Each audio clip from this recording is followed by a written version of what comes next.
ಮತ್ತೆ ನಮ್ಮ ಮೆಟ್ರೋ ಸಂಚಾರದಲ್ಲಿ ವ್ಯತ್ಯಯವಾಗಿರೋದ್ರ ಅಪ್ಡೇಟ್ ಲಭ್ಯ ಆಗ್ತಾ ಇದೆ. ಅದರಲ್ಲೂ ಕೆಂಗೇರಿ ಮಾರ್ಗವಾಗಿ ಸಂಚಾರ ಮಾಡ್ತಾ ಇದ್ದಂತಹ ಮೆಟ್ರೋ ಸಂಚಾರದಲ್ಲಿ ವ್ಯತ್ಯಯ ಆಗಿದೆ.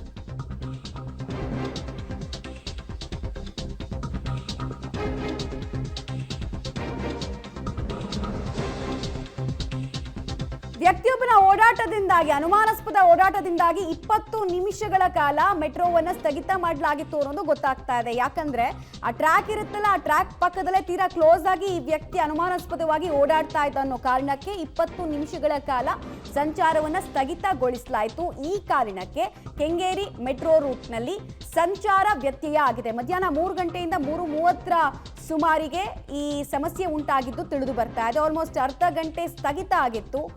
ಪೀಕ್ ಟೈಮ್ ಕೂಡ ಆಗಿರೋದ್ರಿಂದ ಪ್ರಯಾಣಿಕರು ಪರದಾಡಬೇಕಾದಂತಹ ಸ್ಥಿತಿ ಕೂಡ ನಿರ್ಮಾಣ ಆಯಿತು ಅನ್ನೋದು ತಿಳಿದು ಬರ್ತಾ ಇದೆ.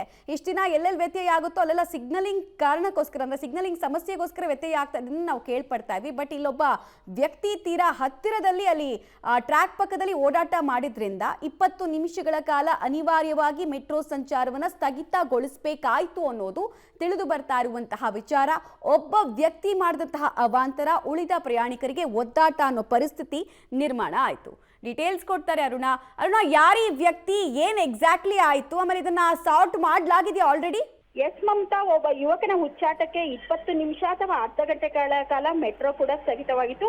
ಮೈಸೂರು ರೋಡ್ನಿಂದ ಚಲ್ಲಘಟ್ಟದ ನಡುವೆ ಈ ಒಂದು ಮೆಟ್ರೋ ಕೂಡ ಸ್ಥಗಿತವಾಗಿತ್ತು. ಪ್ರಮುಖವಾಗಿ ಕೆಂಗೇರಿ ಮೆಟ್ರೋ ನಿಲ್ದಾಣದಲ್ಲಿಯೂ ಕೂಡ ಪ್ರಯಾಣಿಕರು ಸಾಕಷ್ಟು ಒಂದು ಪರದಾಟವನ್ನ ಕೂಡ ಅನುಭವಿಸಿದ್ರು.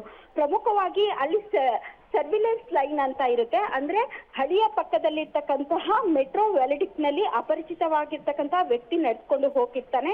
ಅದನ್ನ ಗಮನಿಸಿದಂತಹ ಮೆಟ್ರೋ ಅಧಿಕಾರಿಗಳು ಯಾವ ಒಂದು ಅಪರಿಚಿತ ವ್ಯಕ್ತಿಯನ್ನ ಹಿಡ್ಲಿಕ್ಕೂ ಕೂಡ ಈ ಒಂದು ಮೆಟ್ರೋವನ್ನ ಬಂದ್ ಮಾಡ್ತಾರೆ. ಅಂದ್ರೆ ಮೆಟ್ರೋ ಹಳಿಗಳ ನಡುವೆ high voltage current ಇರೋದ್ರಿಂದಾಗಿ power of ಅನ್ನ ಮಾಡ್ಬಿಟ್ಟು ಮೆಟ್ರೋವನ್ನ ಸ್ಥಗಿತಗೊಳಿಸ್ತಾರೆ.